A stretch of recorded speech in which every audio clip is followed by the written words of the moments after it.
Bonjour et Boker Tov, nous allons étudier aujourd'hui le Révi, quatrième montée de Parashat Vaïkra dans le cadre du Bet HaMidrash Hillel, Bet HaMidrash fondé à la mémoire du Rav Hillel Pevzner Zichrono Livracha.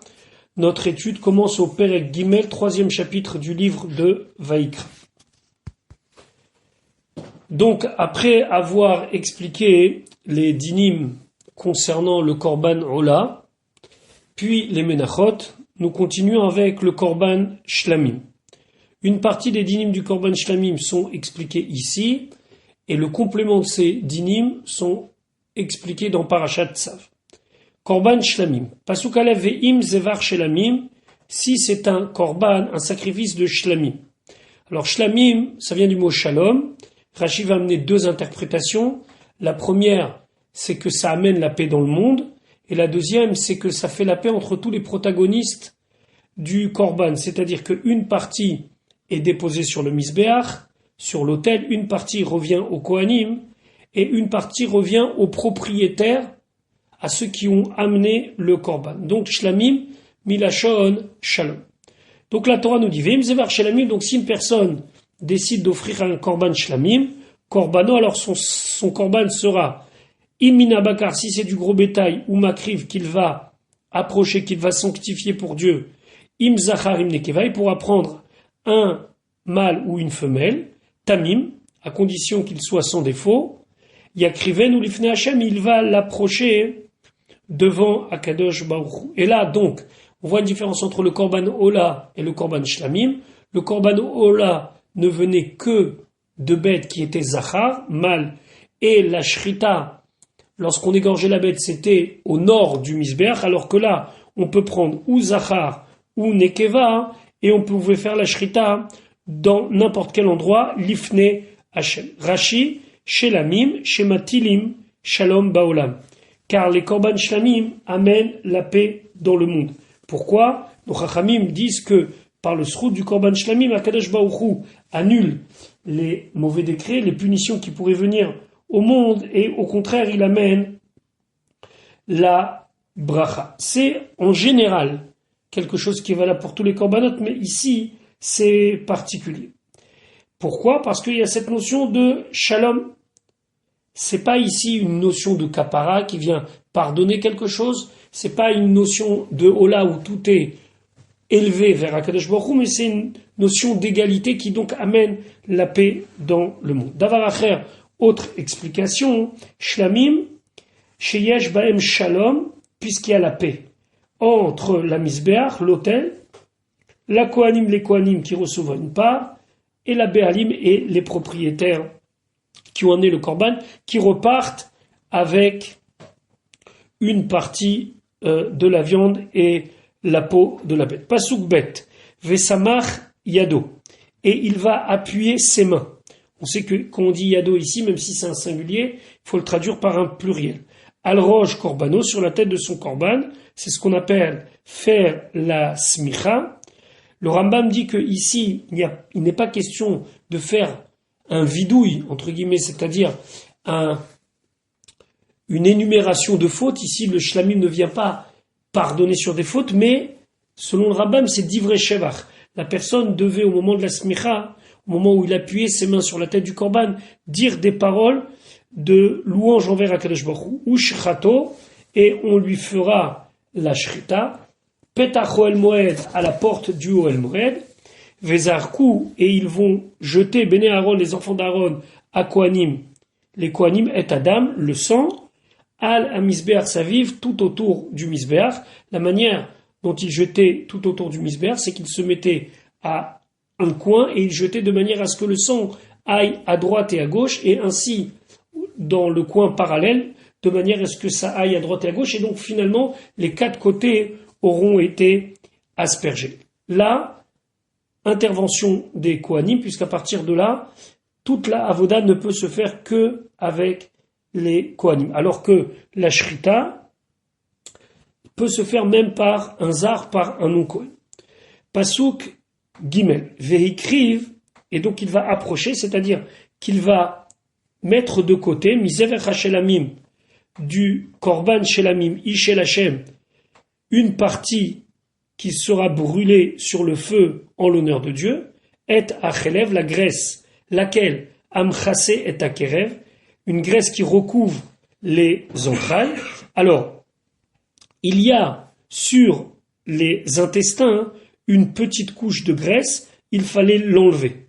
C'est une membrane très très fine qu'on enlevait, ve'et kol ha'achelev, et on enlève toute la graisse qui se trouve asher al akerev, qui se trouve au niveau de l'estomac. On va voir dans Rashi qu'il y a une machloquette, quelle est cette graisse qu'il fallait enlever. Avant de comprendre Rashi, il faut expliquer une notion. Il y a une graisse dans l'animal qui est permis, on appelle ça shuman. Il y a une graisse qui est interdite, on appelle ça chelev. Qu'est-ce qui détermine chelev et shuman? C'est que chelev, il y a deux particularités. La première, c'est que cette graisse elle-même, elle a une espèce d'épluchure, une espèce de membrane au-dessus. Dans la shon des chachamim, c'est kerum veniklaf, c'est-à-dire qu'on peut retirer cette épluchure. Comme vous diriez, par exemple, autour d'une cacahuète, il y a une espèce de fine particule tout autour, ben c'est exactement la même chose. Donc, la graisse interdite, elle a cette particularité qu'il y a la graisse, et au-dessus, il y a une petite membrane que l'on peut retirer. Deuxième particularité, c'est que la graisse, elle ne fait pas corps avec la viande, avec la chair, c'est-à-dire qu'il y a la chair, la graisse, elle est posée sur la chair, et donc il y a cette membrane au-dessus. Alors quand on dit que cette graisse, elle est posée, ça s'appelle totav. Lorsqu'une graisse, elle a ces deux caractéristiques, elle est chelev, elle est interdite. Quand elle n'a pas ces caractéristiques, elle est shuman. Ici, la discussion qu'on va voir dans Rashi, c'est qu'on parle d'une graisse qui se trouve au-dessus de l'estomac, mais qui n'a qu'un seul des deux signes, qu'un seul signe caractéristique, c'est qu'elle est kerum veniklav, c'est-à-dire qu'elle a une petite membrane qui est au-dessus de la graisse et qui peut s'enlever. Donc, Rashi nous dit kol achelev, les havis, c'est pour nous amener le mot kol pour nous dire tout, même chelev she'alakeba, même la graisse qui se trouve sur l'estomac, d'ivrei Rabbi Ishmael, ça c'est l'avis de Rabbi Ishmael. Et pourquoi on a besoin de l'avis de Rabbi Ishmael? Parce que cette graisse n'avait qu'un des deux signes caractéristiques. Rabbi Akiva Omer, Rabbi Akiva il dit, c'est les havis pour nous amener chelev she'al adakin, c'est la graisse qui se trouve sur l'intestin grêle. Et lui, il n'y avait pas de problème, il avait les deux simanim, c'est-à-dire que il était kerum veniklaf, il y avait la petite membrane, et il était totav, il était simplement posé. Et donc, d'après lui, la graisse qui, selon Rabbi Ishmael, était brûlée, d'après Rabbi Akiva, elle n'est pas brûlée. Et il fallait que, pour que ça soit du chelev, uniquement la graisse qui correspond à totav, simplement posé, et kerum ve niklaf. On continue dans le pasuk d'Aleph. Donc il fallait donc enlever ces deux sortes de graisse, plus ve'et shete akelayot, les deux rognons, ve'et achelev asher alem, et la graisse qui se trouve sur les rognons, asher alakesamim, qui sont au niveau des flancs, des côtés de la bête, ve'et ayoteret. Alors ayoteret, c'est ce qu'il y avait en plus, c'est une petite membrane qui se trouvait à la kaved sur le foie, hal hakelayot, à part les kelayot, à part les deux rognons, yesirena, il faudra elle aussi l'enlever. Donc Rachid expliquait hakesalim, falkin, bila, c'est des flancs, les côtés. Chez achelev, parce que la graisse, chez alakelayot, qui se trouve sur les rognons, que chez abema chaya, lorsque la bête, elle est vivante, et donc elle est quatre pattes à terre, ou begova hakesalim, c'est au niveau des flancs, vehem lemata, et eux se trouvent un petit peu plus bas. Vezeu achelev shetachat amotnein, c'est la graisse qui se trouve en dessous les hanches, chez Korim Bilaz, on appelle ça en vieux français lombinus, les lombaires. L'oven anire les mala, et ça c'est le blanc qu'on voit par le haut, begova ha kesalim, au niveau des kesalim, au niveau des flancs, ou betartito, et en dessous cette couche de graisse, abassa, il y a la viande chofeo qui est recouverte. Hayoteret, c'est quoi hayoteret?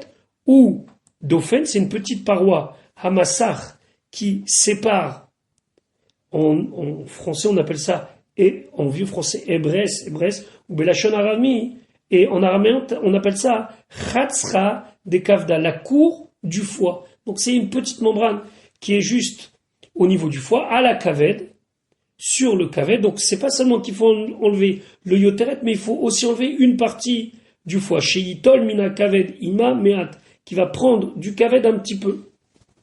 Ou bemakom acher omer, et dans un autre endroit on dit ve'et hayoteret mina kaved.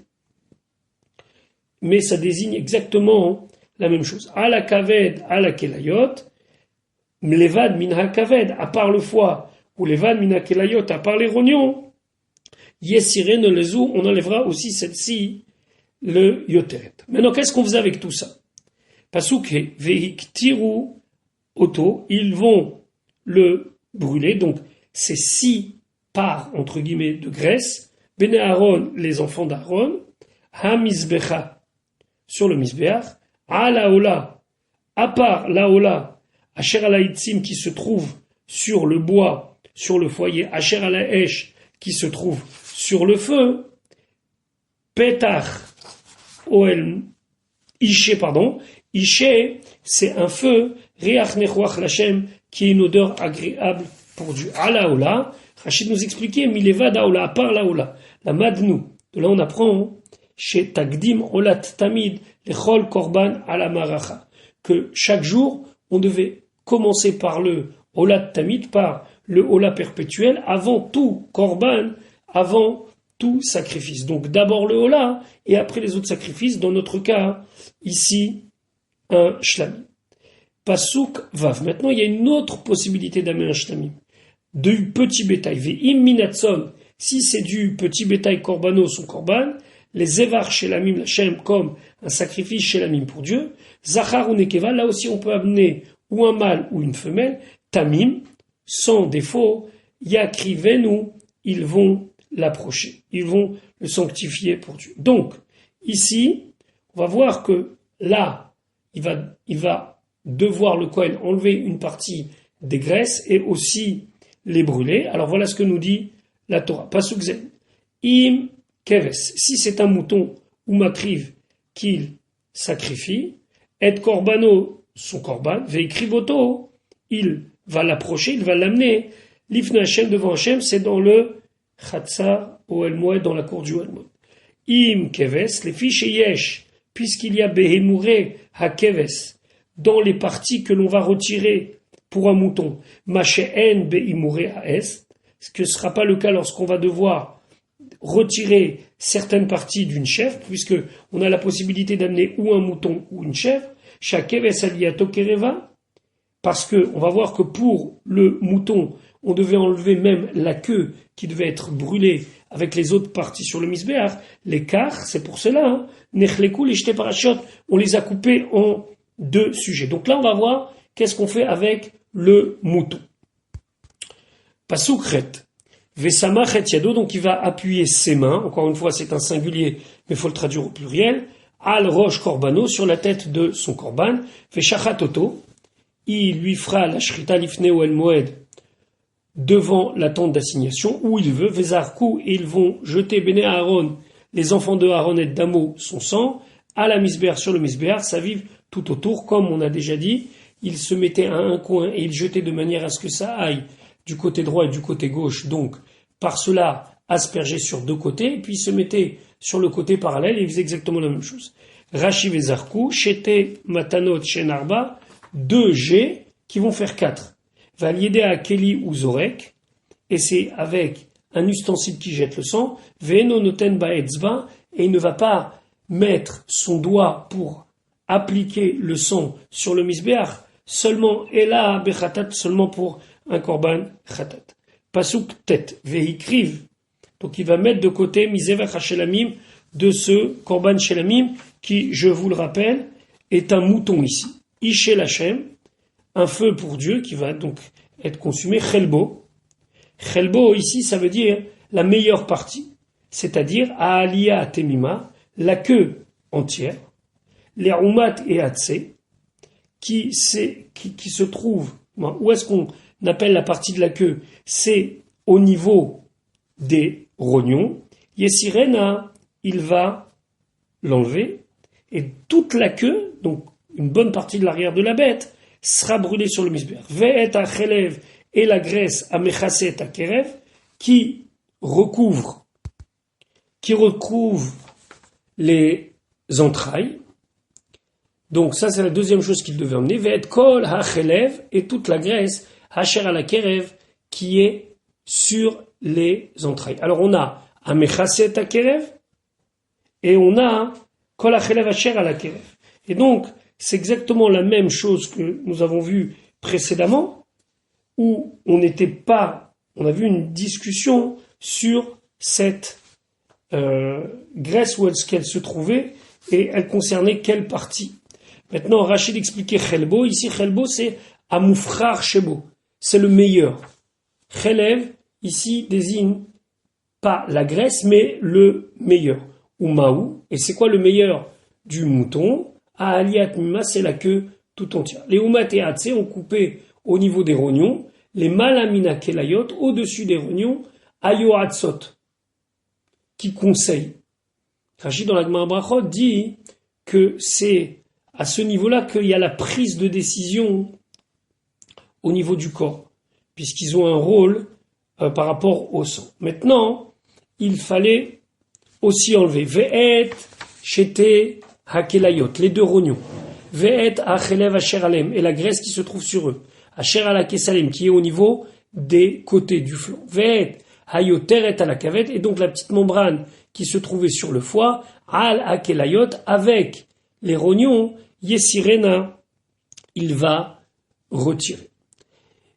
Pasuk Yudalev, Vektiro HaKohen, et le Kohen le fera brûler, HaMizbecha sur le Mizbeach, Lechem, c'est comme un pain, comme une nourriture, Ishel Hashem, un feu pour Dieu. Rashi d'expliquer Lechem Ishel Hashem, c'est quoi? C'est un pain pour Dieu? Non. Rashi dit Lachmo Shel Esh, c'est le pain du feu, c'est-à-dire que le feu va se nourrir, entre guillemets, va consumer ces graisses, Lechem Gavoa, en l'honneur de Dieu. Et ici, Lechem ne doit pas être traduit par pain, mais la Shon Machal, par nourriture. Vechen, et ainsi on trouve dans Yirmia un pasuk qui dit Nashrita Etz Belachmo. Avad lechem rav, lisrok osim lechem, sont des psukim de Yirmia, de Daniel et de Kohelet, qui, là-bas, veulent dire pas du pain, mais de la nourriture. Pasuk Yudbet, Veim Aes Korbano, si son offrande c'est une chèvre, Veikrivo, alors il va l'amener l'Ifne Hashem devant Dieu. Et là, processus qu'on commence à connaître, Pasuk Yud Gimel Vesamach et Yado, il va appliquer ses mains al rocho sur sa tête, la tête donc de cette chèvre, Veshachat Oto, et il l'égorgera, il lui fera la shrita, l'Ifne Oel Moed devant la tente d'assignation, Vezarku Bena Aaron et Damo, et les enfants d'Aaron vont jeter et Damo son sang à la misbéach sur le misbéach, ça vive tout autour. Pasuk Yud Dalet, Veikriv Mimenu Korbano, et il apportera donc son korban, son offrande, Ishe, un feu, l'Hachem pour Dieu, Ve'et, et Achelev Amechaset Akerev, la graisse qui recouvre les entrailles, Ve'et Kol Achelev Asher Alakerev, et toute la graisse qui est sur les entrailles. On a déjà vu la discussion entre Rabbi Shmuel et Rabbi Akiva. Ve'et Shete Akelayot, les deux rognons, Ve'et Achelev Asher Alem, et la graisse qui se trouve sur les rognons, Asher Alakesamim, qui sont au niveau des flancs, Ve'et Hayoteret, et donc la petite membrane à la cavette qui se trouve sur le foie, à la Kelayot, avec les rognons, Yesirena, ils vont l'enlever. Pasuk Tetzek Viktiram HaKohen, le Kohen va les brûler, HaMizbecha, sur le Mizbeach, Lechem, c'est une nourriture, un pain, Ishe, pour le feu. Donc comme on a expliqué précédemment, ici Lechem, ça veut dire que c'est la nourriture du feu, le feu consume ces graisses et ces parties de viande, les riach nechoa pour une odeur agréable, kol chelev, et ici, ça ne veut pas dire toute graisse, mais tout le meilleur, l'Hachem, c'est pour Dieu. Pasuk Yudzayin, chukat olam, c'est une loi éternelle, les dorotechem pour toutes vos générations, bechol moshvotechem, dans tous les endroits où vous allez résider, kol chelev, toute graisse, vechol dam, et tout sans l'otochelu, vous n'avez pas le droit de les manger. Puisque on parle de chelev et de dam et de shrita, la Torah trouve bon de nous rappeler l'importance de ne pas consommer ni graisse interdite, chelev, ni dam, ni sang. Je vous rappelle qu'il y a une différence entre chelev et shuman. Le shuman est autorisé alors que le chelev n'est pas autorisé. Chukat olam, Rachid expliquait, Yafé Mefourach, c'est très bien expliqué, mais Torah de Kohanim, dans Torah de Kohanim, qui est le midrash sur le livre de Vaïkra, Kol HaPasuk Azé, tout ce verset. Alors, que nous dit le Torah de Kohanim là-bas? Torah de Kohanim nous dit Chukat Olam, une loi éternelle, ça veut dire les Bet HaOlamim, pour le Bet HaMikdash. Ça veut dire que tout ce que l'on apprend ici, qui a priori concerne le Mishkan, c'est-à-dire le tabernacle dans le désert, devra s'appliquer dans le Bet HaMikdash, qui sera donc un endroit fixe. Les Dorotechem, que ceci doit être pour toutes vos générations. L'interdiction de manger du chelev doit être, même après la destruction du Bet HaMikdash, quand on ne pourra pas se dire Kol chelev lachem, tout chelev, toute graisse, c'est pour Dieu, puisqu'il n'y a plus de Bet HaMikdash. Donc quand même, les Dorotechem, pour toutes vos générations, Bechol Moshvotechem, que ça soit en Eretz Israël ou en Chutz Laaretz, même dans un endroit où on ne peut pas accomplir Kol chelev lachem, consacrer la graisse à Kadosh Baruch Hu, alors quand même reste que cette graisse est interdite. Et jusqu'à aujourd'hui, cette interdiction de manger la graisse fait qu'il y a certaines parties de la bête, même si la bête on lui a fait la shrita comme il faut, on ne peut pas les consommer. Voilà pour aujourd'hui, je vous souhaite une bonne journée. Bezrat Hashem, on se retrouve demain pour la suite de l'étude de Parashat Vaïkra.